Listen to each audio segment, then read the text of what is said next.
ako dito nilagang talong. Dahil sabi ko wala akong panlasa, dahil iba na yung boses ko. Pasensya na kayo. Gusto ko lang mag-content para mamaya may pang-upload ulit tayo. Ito guys, naglaga ako, namintas ako ng mga eggplant doon sa kuan, hindi ko na binidyoan. Dahil sabi ko parang gusto ko maasim-asim at wala akong panlasa. Gusto kong kumain ng kanin. Ginawa ko, nilaga ko ito ng as in malambot. Ayan oh, sobrang lambot na. Chinik ko muna, baka mayroong tao ang loob. Kaya ayan, tinimplahan ko ito ng asin. Tapos gusto ko suka lang.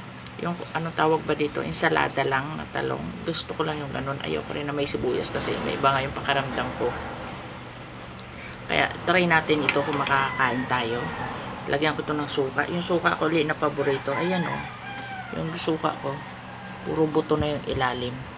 Kaya yan ay sobrang anghang na para maiba-iba naman yung pakaramdam ko. Lagyan ko na siya ng asin. Pirati natin. Ayan, pinirat ko lang siya. Guys, kumakain rin ba kayo ng ganito? Yung talong, eggplant, tapos pinirat ko lang. Gusto ko siya bango ng suka. Parang nakakuha na kung gusto kong kumain. Hindi ko alam kung okay ito. Basta gusto kong kumain. Ganitong ulam ko.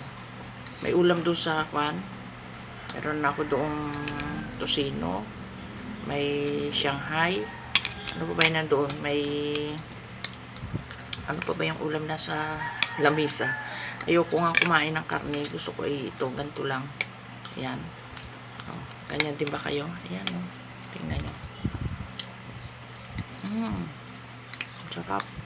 Makakakain ako ng kanin. Dahil masama nga yung pakiramdam ko. Gusto kong kumain. Medyo maasim-asim ang gusto ko. Para tayo makakain ito. Naglaga lang talaga ako. Mag-isa lang kasi ako dito. Wala akong kasama. Kaya sabi ko, kung hindi ako magluluto ng akin, hindi ka ako makakain. Pili tayong babangon. Kasi, yun ang realidad ng buhay natin pagka nanay tayo. Lalo na pag nasa bahay tayo. Wala tayong kasama. Kailangan nating tulungan yung sarili. Hindi pwedeng magpaata-ata tayo dyan. Magpa-piling piling baby. Wala nga kwan. Ayan, tikman natin. Sarap na.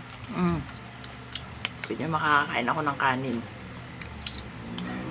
Kumain lang ako kanina ng papaya tapos uminom ako ng gamot para tayo mag-iba-iba yung pakaramdam. Malaking tulong na makakain tayo. Kain tayo guys. Guys, kain tayo. Try natin kung makakain tayo. Parang gusto ko siyang kumain.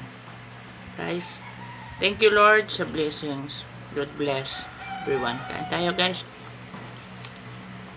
Sarap. Asin lang ito at suka.